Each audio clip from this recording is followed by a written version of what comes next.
Hello everyone, I am Saloni and today I have brought some vocabs which will help you to frame some sentences in order to brush up your own English.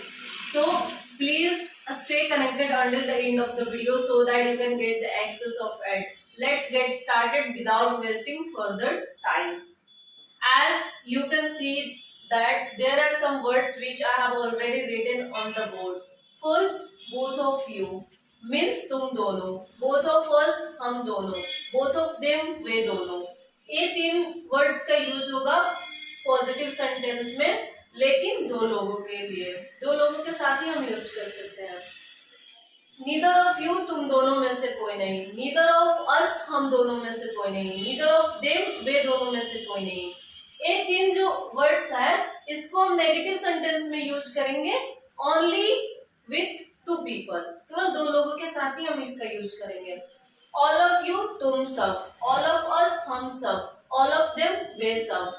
ये तीन words जो है positive sentence में use करेंगे, but more than to, यहाँ पर more than to people के साथ ही हम यूज करेंगे.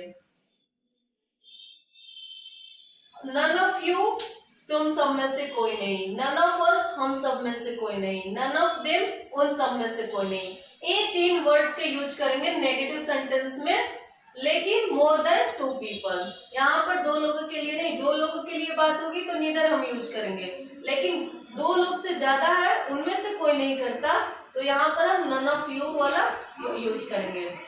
Let's know some sentences structure to make the sentence to improve our English. Both of you and all of you जो है ये दोनों का हम प्लूरल फॉर्म में यूज करते हैं कॉम्प्लीमेंट के साथ. ये दो तरीके से हम बना सकते हैं, फर्स्ट कॉम्प्लीमेंट की सहायता से और second as per tense. Tense की भी सहायता से हम इसको फ्रेम कर सकते हैं. Let's know the example. तुम दोनों मेहनती हो, both of you are hard worker. हम दोनों अच्छे हैं, both of us are good. अब तुम सब अच्छे हो, all of you are good. हम सब अच्छे हैं, all of us are good. So let's take some more examples about the tenses. अब इसको टेंसेस के थ्रू कैसे बनाएंगे? फॉर एन एग्जांपल, हम दोनों खाना खा लिए हैं, both of us have taken food. और वे दोनों अच्छे से इंग्लिश बोलते हैं, both of them speak English well.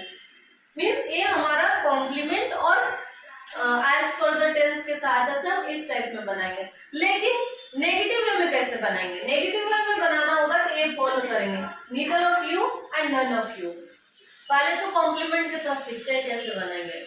उसमें प्रीवियस सेंटेंस में मैं बोली तुम दोनों मेहनती हो, ये पॉजिटिव हुआ, लेकिन यही बात नेगेटिव में बोलना है कि तुम दोनों मेहनती नहीं हो. तो यहाँ पर ए स्ट्रक्चर फॉलो करेंगे, neither of you, neither of you is hard worker. हम दोनों में से कोई अच्छा नहीं है. Neither of us is good. एक कॉम्प्लीमेंट रहा, मतलब नाउन और एडजेक्टिव को यूज करके जब हम सेंटेंस बनाएंगे उसे हम क्या बोलते हैं? कॉम्प्लीमेंट. यहाँ पर हम सेंटेंस के थ्रू सीखते हैं. नन ऑफ यू का यूज कैसे करेंगे नेगेटिव सेंटेंस में? तुम सब में से कोई विराट कोहली नहीं है. None of you is a Virat Kohli, none of you is Virat Kohli. ये हमारा कॉम्प्लीमेंट की सहायता से सेंटेंस हुआ. लेकिन अब इसको हम टेंस की सहायता से कैसे फ्रेम करें? Let us know. तुम सब में से कोई अच्छा क्रिकेट नहीं खेलता है. None of you plays cricket well. यहाँ पर प्लेज क्यों हुआ? क्योंकि नन है, तो नन है तो यहाँ पर सिंगुलर फ्रेम करेंगे. या ऐसे भी हम फ्रेम कर सकते हैं, तुम में से कोई अभी खाना नहीं खाया है. None of you have taken food. यहाँ पर ये सेंटेंस रॉन्ग हो जाएगा. क्यों? क्योंकि यहाँ पर मैं हैव यूज की. यहाँ पर हैव नहीं यूज करना है, हैज सिंगुलर फॉर्म, क्योंकि जो भी आएगा यहाँ पर नीदर के साथ तो हम सिंगुलर फॉर्म ही यूज करेंगे जो कि हैज रहेगा. हैज रहेगा या डज होगा, नेगेटिव सेंटेंस में फ्रेम करेंगे. हैड नॉट रहेगा. जैसे इसको पास्ट में हम बताएं कि तुम सब में से कोई पटना में नहीं रहता था. None of you lived in Patna. यहाँ पर पास्ट में कोई चेंजिंग करने की जरूरत नहीं होती है, but when it comes to the present you have to be mindful so that you can easily learn how to make some sentences using these words. And I hope that your confusion got cleared, and use these words in order to frame sentences so that you can get notified, and it can also help you to brush up your own English, and you can gain a lot of knowledge like this. So please subscribe this channel if you literally liked it and found this video more lucrative. Till then, bye bye, take care. Let's meet in the next video.